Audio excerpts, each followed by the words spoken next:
Inner কোরআনের সাথে সম্পর্ক আছে। বলতে বলতে ভদ্রলোক এমপি সাহেব বলতেছেন, মাদ্রাসার হেফজখানা ছেলেরা শেষ রাত্রে উঠে ওযু কালাম কইরা কোরআন শরীফ তিলাওয়াত করে, নামাজ পড়া বসে মোনাজাত কইরা ফজর পর্যন্ত তিলাওয়াত করে। ফজরের নামাজের পরে তারা বিরিয়ানি পোলাও পায় না, তারা ডিম পায় না, কমরা কি বলা হয় সর্বি কলা পায় না, ঘি মাখন পায় না, পরোটা পায় না, থাকলে ফুট পান্তা ভাত, না থাকলে একটা বিস্কুট, না হইলেও অনেকে শুধু খালি পেটে আবার পড়তে বসে যায়। তাদের মা বাবা কাছে থাকে না, যত মেহমানদারি করার তাদের কেউ নাই। ওই জায়গায় তারা ওই ক্ষুধা পেটে নিয়ে আবার পড়তে বসে বেলা 8:30 পর্যন্ত পড়ে। ওর মধ্যে 7 সবক ইয়াদ করে, 7 সবক শোনায়। এই 7 সবক ওনার জবানে আমি শুনছি, সেদিন শুনে আমি আশ্চর্য হইলাম। একজন জেনারেল এমপি শিক্ষিত মানুষ, উনি 7 সবক সম্পর্কে কেন খবর রাখে? পরে খবর পাইলাম আল্লাহর বান্দা জেনারেল শিক্ষিত হইলেও উনি মাদ্রাসার সাথে সম্পর্ক রাখে, মাদ্রাসায় লেখাপড়াও শুরুতে কিছু করেছে। আল্লাহু আকবার। যার কারণে উলামায়ে কেরামের পক্ষে কথা বলে। বোঝা যায় যার মধ্যে কোরআন আছে তার মধ্যে সভ্যতা আছে, নম্রতা আছে, ভদ্রতা আছে। কথা বলেন ঠিক কি ঠিক না? এই কোরআন হলো আদর্শ শিক্ষার একমাত্র কোর্স। এজন্য আল্লাহ বলেন হুদাল লিন্নাসি ওয়া বাইয়িনাতিন মিনাল হুদা ওয়াল ফুরকান। যে যা বলুক না কেন, চোখের সামনে দেখেছি আমাদের ছেলেরা ইফটিজিং করে না, আমাদের ছেলেরা অপহরণ করে না, আমাদের ছেলেরা দর্শন করে না, আমাদের ছেলেরা পরের ঘরে সিম কাইটা চুরি করে না, খেজুর গাছের রস চুরিয়ে পাড়িয়ে খাইয়া তার ভিতরে আবার পেশাব করে থুইয়া আসে না। যশোর গেছি ওয়াজ করতে, এক গাছি কইতেছে হুজুর আজকে একটা ওয়াজ করবেন। কি ওয়াজ করবো? কয় কি যে হুজুর এই শয়তানটা আমার খেজুরের রস চুরিয়ে রেখাই বেলায় দেয়। আমি কই কি পরিমাণ খায়? কয় যে 100 গাছ কাটলে গুড়া ফাঁসে খায়। আমি কই ওরা তো 2.5 এমনি পায় জাকাতে, 2.5% পায় না সোরে। কয় যে আপনিও জোরের পক্ষে কথা করেন, আর 2.5 সাথে নিয়ে যায় কি আপনি দেন না? কয় যে হুজুর আমার কাছে চালিত দেখিনি, না চাইয়ে খেয়ে ফেলে। আমি যে 5 টাকায় 95টা থাকে, আপনি অত রাগ করছেন কেন? কয় যে বুঝছি আপনি ওভাবে কোনো কথাবার্তা বলবেন না, তাই একটা কথা কেন রস চুরিয়ে পাড়িয়ে খাই আবার ঢিলের মধ্যে মুতিয়ে থই, এই যেটুকু এরেতে কি হবে তাই চুপ। আমি কইলে এইটা কইতে পারবানি।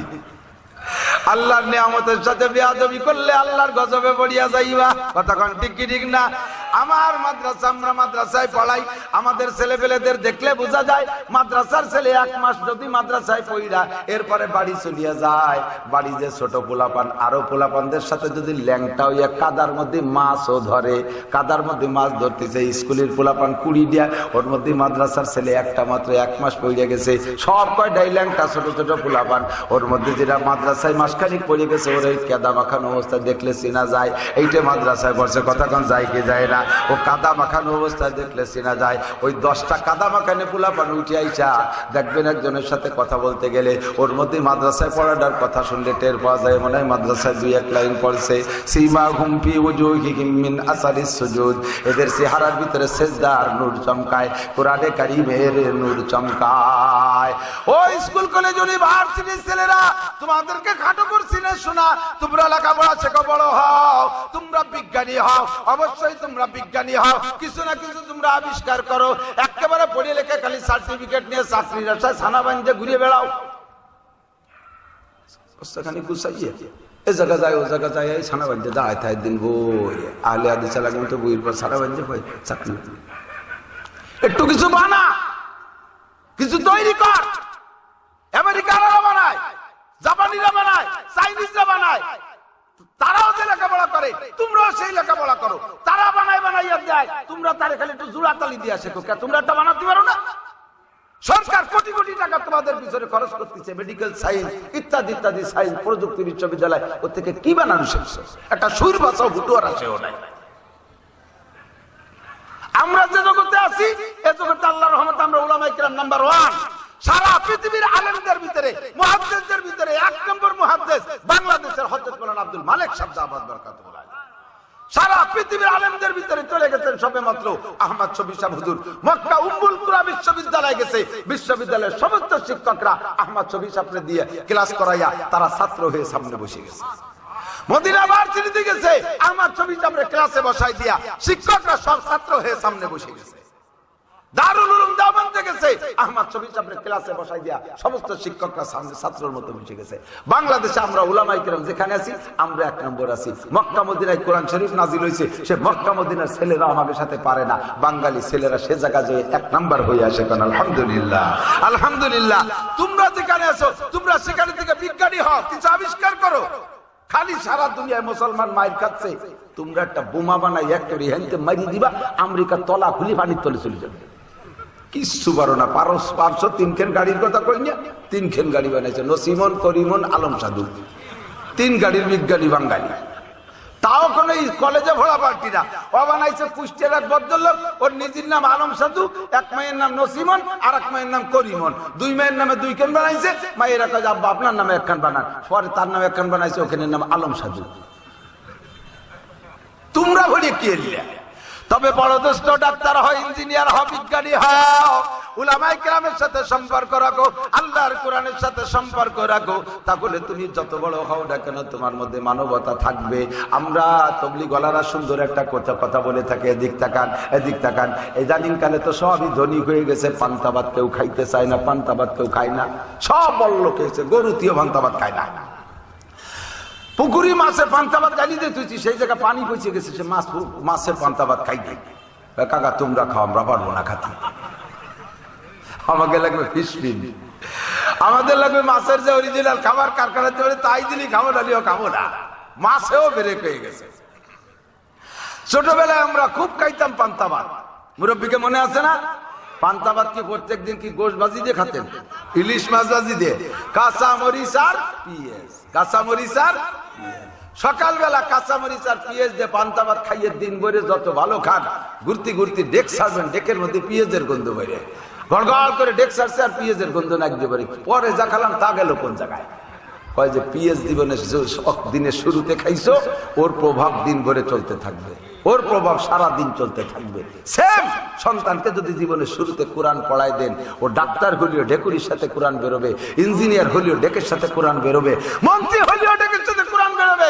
যেই আমার এমপির বক্তব্য দিলাম, সেই এমপি আমাদের গোপালগঞ্জের কোটালীপাড়ার সন্তান কাজী ফিরোজ রশিদ, ঢাকা 5 আসনের এমপি, উলামায়ে কেরাম খুব ভালো করে চেনে।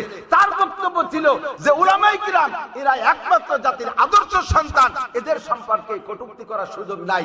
আমরা ঢাকায় 20,000 প্যাকেট বিরিয়ানি দিয়া আমাদের রাজনৈতিক দলের পক্ষ থেকে দাওয়াত দিছি, বলছি যে 8,000 ভাড়া দেবো, বিরিয়ানি খাবো পেট ভরে। শেষ করছে 20,000 লোককে প্যাকেট দেওয়ার লোক পাই না।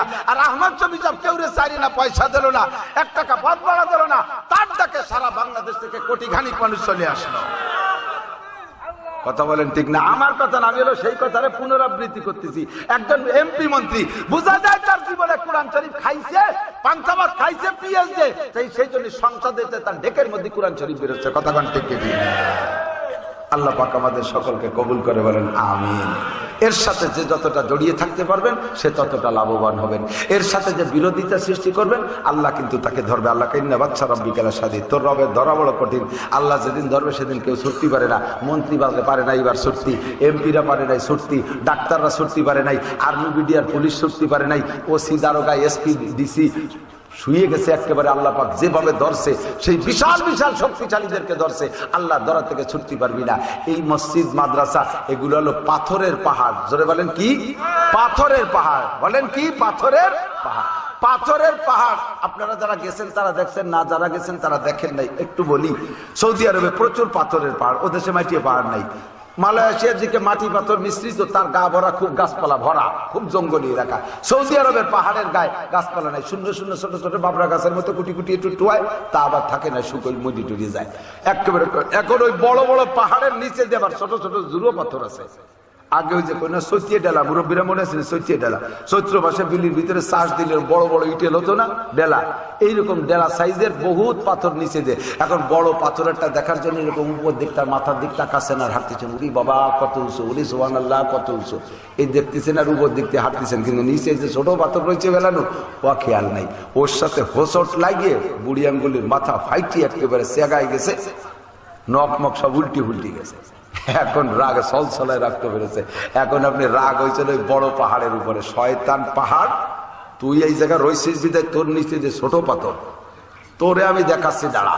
আমি ফিরে বাংলাদেশেতে আসিনি, এবার বাংলাদেশেতে যাওয়ার সময় ব্যাগ বইরে সৈতিয়ে ডেলা, মাটির ডেলা নিয়ে গেছে, যে পাহাড়ে গাওয়াই ভেঙে ফেলে দিলে।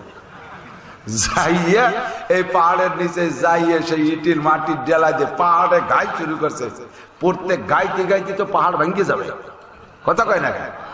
পাহাড় ভাঙবে, কি ভাঙবে? মাটির ঢিল ভাঙবে, কথা কন ঠিক না? মাটির ঢিল ভাঙবে। সেম মসজিদ, মাদ্রাসা, ধর্মীয় স্থাপনা প্রতিষ্ঠানগুলো, এগুলো পাথরের পাহাড়। এর নিচে যে ছোট ছোট ডিলা, তালবি আলিম হাঁটতেছে, হুজুররা হাঁটতেছে, এর সাথে আপনার অতর্কিত ভাবে ধাক্কা লেগে গাইয়েরটা খাইয়ে আপনি খানিক আহত হয়ে গেছেন। এখন যদি রাগ করে আপনি এই পাথরের পাহাড়ের গায়ে গাই শুরু করেন সৈতে ডেলাই দিয়ে, একটা বারও আপনি পাহাড় ভাঙতে পারবেন না। প্রত্যেক গাইতে গাইতে আপনার ডেলা ভাঙে গুঁড়ো গুঁড়ো হয়ে যাবে, কতক্ষণ ঠিক না? যে ডেলা ভাঙবেন, ডেলা কয় প্রকার? এক নম্বরে যাওয়ার সময় এদিক বেকা নজরে তাকাইতে, হুজুর মাদ্রাসা করছেন, বেহা কাইতে চোখ টাটাচ্ছে, এখানে সার্টিফিকেট নাই, কিছু বানাতে পারে না। কি কব, সময় নাই বলে চাবাতে পারতেছি না। এখানে বলি সার্টিফিকেট হয় না, কিছু হয় না, ইয়া ভয় কি হবে, একে ভয়সা দিয়ে কি হবে? এরা সায়েন্স পড়ে না? তোমরাই তো কান, আপনারাই তো মানে আরো। আমরা সায়েন্স পড়ি না, আমরা সায়েন্স কতক্ষণ আমরা সায়েন্স পড়ি। বোমা বানাতে কি লাগে? সায়েন্স লাগে। বোমা বানাতে কি লাগে? সায়েন্স লাগে। তা আমরা সায়েন্স পড়ি না, বোমাটা আবার আমরা বানাই। তোমরা সায়েন্স পড়ো, বোমা বানাতে পারো না, তো তোমাকেও ছাতা বলি হবে কি? বোমা বানানোর সময় দোষদার মৌলবীরা বানাইছে, আবার পড়ার সময় দোষদার ওরা সায়েন্স পড়ে না। তো তোকেও সায়েন্স করতো, ঘোড়ার গাছ কাটতে জন্য পড়িস, যা বলে কিছু বানাতে পারিস। আমরা না বলে যদি যা বোমা বানাতে, তাতে এইটাই তো আসল না। হুজুর তালি কথা ভিড়াই নিলে আমরা যা কইছিলাম তা হবে না। ব্যাক করছে গোলার দিক, ভুল হয়ে গেছে। বেকানো জোরে তাকায়, সার্টিফিকেট নাই, এরা কিছু জানে না। জানে না কি জানে না? আমরা আল্লাহর রহমতে ব্যবসা বাণিজ্য সবই বুঝি, কিন্তু আমরা যদি দুনিয়ার ব্যবসার মধ্যে নামিয়ে যাই, খেত খামারে নামিয়ে যাই, গেরবেড়িতে নামিয়ে যাই, তাহলে আর ছাড়িয়ে দিয়ে চলে গেলে আসমানি গজবে দুনিয়াটা ধ্বংস হয়ে যাবে, কথা বলেন ঠিক কি ঠিক না? আমরা বুঝি না তা না। আপনাদের এক একজনের ইন্ডাস্ট্রি যে 100, 200, 500, 1000, 2000 শ্রমিক আছে, অফিসার আছে, তাই নিয়ন্ত্রণ করতে 24 ঘন্টা আপনি মাথার ঘাম পায়ে চলে যাচ্ছে, তারপরেও কন্ট্রোল করতে পারে না, বিরাই বিরাই আন্দোলন করে। আল্লাহর রহমতে আমরা মাঠে ময়দানে হাজার হাজার লক্ষ জনতাকে বসাইয়া ঘন্টার পর ঘন্টা বসাই রেখে সুন্দর করে বুঝতে পারি। মানুষে যদি বুঝতে পারি তো ইরিদান বুঝতে পারি না, মানুষ যদি বুঝতে পারি ব্যবসা বুঝতে পারি না, মানুষ যদি বুঝতে পারি কলকারখানা বুঝতে পারি না, সবই পারি, কিন্তু ওদিক যাই না যে আল্লাহর দিন ধ্বংস হয়ে যাবে। এজন্য আমরা এখানে আছি। এর দিক বেকা নজরে তাকাবেন, মরার 10 বছর আগে চোখের পাওয়ার লেস হয়ে যাবে, জায়গায় বসে পায়খানার দরজা খুঁজে পাবেন না, জায়গায় বসে হাঁকবেন, মতবেন আর খাবেন। এর দিক বিপক্ষে 2 কলম লাগবেন। এই হাতের ঢিলা মারছেন, এই হাত কান প্যারালাইসিস এরকম দূর কে বেড়াচ্ছে। কাকা কি হয়েছে? হাতে বলবেন আমার কি হয়েছে? আল্লাহ কি জন্য হাতে বলবো না টের পাও? ওই মাদ্রাসার বিপক্ষে কলম দিয়ে লেখছিলি না, ওই জন্য ওইখানে ওই সাইড বাতিল হয়ে গেছে, ডেলা ওই যে ভাঙছে। ঠ্যাং এক কান খোলায় ঝুলতে ঝুলতে টানিয়ে নিয়ে বেড়াচ্ছে। কাকা আপনি যদি ভালো ছিলেন, আর আমার ঠ্যাঙের মধ্যে স্টাক করছে, প্রতিবাদ কেন? ওই চাকা চালাইয়া, ঠ্যাং চালাইয়া, পা চালাইয়া একজন আর একজনের বাড়িতে ক্রিমিনাল হতে গেছিল, সেই জন্য ওই চাকা ভেঙে গেছে। ব্রেন স্টক, মাথার মধ্যে কথা বাগাইছিস, হার্ট স্টক, কলবের মধ্যে কথা তৈরি করছিস, এই সমস্ত প্রতিষ্ঠানের বিপক্ষে আন্তর্জাতিক ভাবে বলে দেয়। খালি এই ভাই জোড়া না, আপনাদের এলাকার প্রশংসা আমি শুনেছি। মাওলানা ওহিদুল আলম সাহেব, আপনাদের এলাকা আমাদের আত্মীয়, আপনাদের এলাকা আমাদের ভাগ্নি জামাই বাড়ি, সবকিছু মিলাইয়া এখানে মাদ্রাসা করছেন। ইমাম বুখারী রহমাতুল্লাহ আলাইহির নামে মাওলানার নামটা নির্বাচন অত্যন্ত সুন্দর হয়েছে। আপনারা মহব্বত করেন, যার কারণে কয়েকদিনের ভিতরে মাদ্রাসা সুন্দর হয়েছে। দূর দূর থেকে যারা আসছেন, আর কিছু করেন না করেন, কমপক্ষে ধর্মীয় প্রতিষ্ঠানের সাথে বিরোধ সৃষ্টি করা যাবে না, মসজিদের সাথে বিরোধ সৃষ্টি করা যাবে না। এগুলো পাথরের পাহাড়, এর গা ঢিল মারলে যে ঢিল মারবেন সেই ঢিল ভেঙে গুঁড়ো গুঁড়ো হয়ে যাবে, কথা বলেন ঠিক না? আর এর সাথে সম্পর্ক রাখবেন কুওয়াতের কিনাদারি বদমাকুন বরবজুদে খুদসে তম্বে হদমাকুন। নেকি করতে পারেন না পারেন, কমপক্ষে গুনাহ করে আবার ওভারলোড নিয়েন না। নেকি করতে পারেন না পারেন, গুনাহ করে মাইনাসের মধ্যে থাকেন না। উপকার করতে পারেন না পারেন, ক্ষতির জবান খুলবেন না। যতটা পারবেন থাকবেন এর সাথে। আর এর সাথে সম্পৃক্ত মসজিদ আর মাদ্রাসা ধর্মীয় প্রতিষ্ঠান আমাদের কাছে ইজতিমাই ভাবে 4টে। 1 নম্বরে মসজিদ, 2 নম্বরে মাদ্রাসা, 3 নম্বরে ঈদগাহ, 4 নম্বরে কবরস্থান, মুসলমানদের ইজতিমাই কবরস্থান। 4টে ধর্মীয় প্রতিষ্ঠান। নাম্বার 1, 1 নম্বরে মসজিদ। মসজিদ সম্পর্কে আল্লাহ পাক রব্বুল আলামিনের বক্তব্য কি জানেন? ইন্নামা ইয়ামুরু মাসাজিদাল্লাহি মান আমানা বিল্লাহ। এই যদি তোমরা ঈমানদার আর মুমিন বাছাই করতে চাও, মুমিন চিনতে চাও, আমি মুমিনদের একটা সার্টিফিকেট দিয়ে দিচ্ছি। যারা মসজিদ আবাদ করে, মসজিদ নির্মাণ করে, মসজিদ পুনঃসংস্করণ করে, মসজিদের খেদমতে থাকে, মসজিদে যাতায়াত করে, মসজিদে বাতি জ্বালায়, মসজিদে লাইট দেয়, মসজিদে সাহায্য করে, এই সকল মানুষকে তোমরা মুমিন বলে সাব্যস্ত করতে পারো, মুমিন বলে আখ্যায়িত করতে পারো, মুমিন বলে তাদেরকে ডাকতে পারো। এরা মুমিন যারা মসজিদের সাথে সম্পৃক্ত থাকে। কথা বলেন ঠিক কি ঠিক না? আবার আমাদের দেশে মসজিদ কি হিন্দুরা বানায়, বুদ্ধরা বানায়, খ্রিস্টানরা বানায়, আজান দেয় হিন্দুরা, নামাজ পড়ায় খ্রিস্টানরা, একামত দেয় বুদ্ধরা। এসব কারা করে? আপনারাই করে, মোমেনরা। ঠিক না? মসজিদে বাতি জ্বালান আপনারা, মসজিদের প্রয়োজন দেখেন আপনারা। মসজিদ নির্মাণকারী হলো সব মোমেন। হযরত ওমর ইবনে খাত্তাব রাদিয়াল্লাহু তাআলা আনহু নবী পাকের কাছে একদিন বলতেছে, হুজুর আল্লাহ পাক যদি, উনার শেখের অবস্থা ছিল এক এক সময় এক সময় হচ্ছে কাঁদতেছে, কত কথা, হুজুর আমি মনে হয় দোজখে যাবো, কিয়ামতে যদি আল্লাহ কয় সব মানুষ বেহেশতে যাবে, একটা মানুষ দোজখে যাবে, তাহলে সেই লোকটা মনে আমি ওমর। এই কইয়ে বলদের মতো কাঁদতেছে একেবারে ভুবাইয়া। হুজুর তারপরে বুঝাই দিলেন, ওমর তুমি দোজখে যাবা কেন? তোমার তওবা করার সাথে সাথে আগে সব গুনাহ নেকি হয়ে গেছে, আর মুসলমান হওয়ার পরে কোনো গুনাহ তোমার থেকে আমি দেখি না, তুমি জান্নাতি। বাস খুশি হয়ে চলে গেছে। কয়েকদিন পর আবার হাসতে হাসতে এসে খুশি হয়ে, হুজুর হুজুর আর হাসরের মাঠে যদি আল্লাহ কয় যে সব মানুষ দোজখে যাবে, একটা লোক মাত্র ভেস্তে যাবে, সেই লোকটা আমি ওমর। হুজুর বলে আনতা মোমেন, তুমিও মোমেন। কেন? ঈমান হলো আল ঈমান বাইনাল খাউফি ওয়ার রাজা। কখনো ভয় ত্যাগের ভেঙে পড়বে, আবার কখনো খুশিতে আশায় একেবারে ফুলে উঠবে। এই দুইটি অবস্থা যার মধ্যে থাকে সে হলো মোমেন। আমাদের এমন কখনো কখনো হয় না আলহামদুলিল্লাহ, যে আমার বিশ্বাস, আরে আমি যদি তো বেহেশতে না যাই, আমি যদি দোজখে যাই, তা বেহেশতে যাবে কিনা? হিন্দু, বুদ্ধ, খ্রিস্টান, হ্যাঁ, হরিপদ, নলি ঋষি, গৌর গোবিন্দ, ব্যানার্জি, চ্যাটার্জি, ভট্টাচার্য, এরা বেহেশতে যাবে না। আমি মোমেন, কলেমা পড়ছি তো বেহেশতে আমি যাব। কোন আমিন বলেন, আমিন। আবার ভয় লাগে, ওরে আল্লাহ আকাম তুই এরকম করিনি। সেই সময় ভয়তে ভেঙে পড়ে, ও সর্বনাশ করছে, তালিবানে জাতি পারলাম না। হযরত ওমর একদিন এইরকম খুশিতে খুশিতে আইসা হুজুরকে বলতেছে, হুজুর আল্লাহ যদি আমার সব আমল বাতিল করে দেয়, তবু আমার বেহেশতে যাওয়ার একটা গোপন ফান্ড আছে, আমার বেহেশতে যাওয়ার একটা গোপন ফান্ড আছে। হুজুর কয়, ওমর তোমার গোপন ফান্ড কি? কয়, গোপন ফান্ড হলো আল্লাহ পাক বলছেন, ইন্নামা ইয়ামুরু মাসাজিদাল্লাহি মান আমানা বিল্লাহ। যারা ঈমানদার তারা মসজিদ নির্মাণ করে। আর ঈমানদার যে, তার সম্পর্কে আবার কোরআন শরীফে আল্লাহ বলছেন, কদ আফলাহাল মুমিনুন, মুমিনরা সব সফল। এই সফলতার নতিজা কয়াতের মাথায় যে বলতেছেন, তাদের জন্য আল্লাহ পাক রেখেছেন ফেরদাউসি নুজুলা।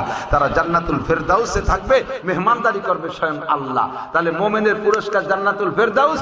আর মুমিন হবে কে? যে মসজিদ নির্মাণ করে। আর আমি মক্কা থেকে মদিনায় আইসা সর্বপ্রথম মসজিদে কুবা নির্মাণ করেছেন আপনি, আমি সেখানে পাথর আগায় দিয়েছি, ভিত্তিতে আমি ছিলাম।